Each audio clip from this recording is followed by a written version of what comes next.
कोल्हापूर शहराचा तापमानाचा पारा मार्चच्या मध्यावधीतच 36 अंशांवर गेलाय। एप्रिल आणि मे महिन्यात तापमान आणखी वाढण्याची शक्यता आहे।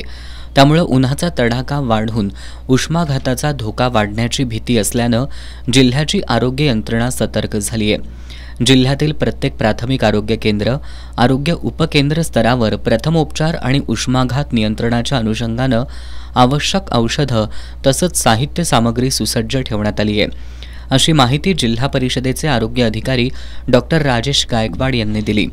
कडक उन्हापासून संरक्षण करण्यासाठी काय करावं याबरोबरच आरोग्याची काळजी आपण कशी घ्यावी याबाबतच्या सूचना देण्यात आल्याचं त्यांनी सांगितलं। तसंच भर दुपारी शेतातील कामं टाळावीत, जास्त तापमानाच्या खोलीमध्ये काम करणं टाळावं, घट्ट कपड्यांचा वापर करणं टाळावं असं आवाहनही त्यांनी केलंय। शक्यतो आपली जी कामं आहेत, शेतातली कामं असतील किंवा रूटीन प्रापंचिक कामं आहेत, ती सकाळच्या सत्रात करावी। दुपारी 12 ते 4 या वेळेत शक्यतो बाहेर पडू नका घरातून। विशेष करून महिलांनी, गरोदर मातांनी, वयस्कर वृद्धांनी तर पडूच नाही अशी विनंती आहे। कारण उष्माघाताची लक्षणं आपणास माहितीच आहे।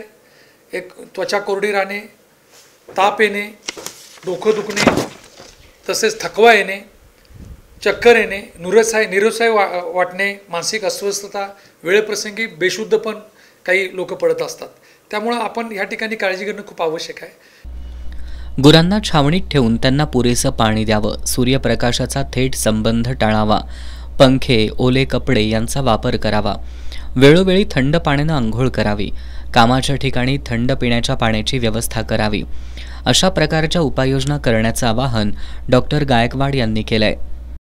आपल्याला जर काम उन्हाचं करायचं लागलं, शेतावर जातात लोक, काही लोक मजूर आहेत, त्यांनी शक्यतो फडकं ओलं सुकं करून तोंडावर ठेवणे, पुसणे, डोक्यावर ते घालणे, हा प्रकार करणं फार, त्याची प्रिव्हेन्शन म्हणतो आपण, जो आजार होऊच नाही यासाठी घेण्याची जी काळजी आहे ती आपण निश्चितपणे घ्याल याची खात्री आहे। उष्माघातापासून निश्चितपणे पारा चढतोय, उष्माघाताचा धोका वाढतोय, त्यामुळे सर्व कोल्हापूरवासियांनी काळजी घ्यावी। स्वतःचं शरीर थंड ठेवण्यासाठी ओल्या फडकं कायम तोंडावर पुसून, मानेवर पुसून ठेवणे, शक्यतो उन्हात जर प्रवास करायचा वेळ आला, बाईकवर असेल किंवा सायकलवरून, तर डोक्यावर थंड सुती कापड ओलं करून ठेवणं खूप फायदेशीर ठरतं। थकवा येणं, ताप येणं, त्वचा कोरडी पडणं, भूक न लागणं, चक्कर येणं, निरुत्साही होणं, डोकं दुखणं, रक्तदाब वाढणं, मानसिक अस्वस्थता आदी लक्षणं उष्माघाताची आहेत। ही लक्षणं आढळल्यास उपचार घेण्याचं आवाहन जिल्हा आरोग्य विभागाच्या वतीनं करण्यात आलंय।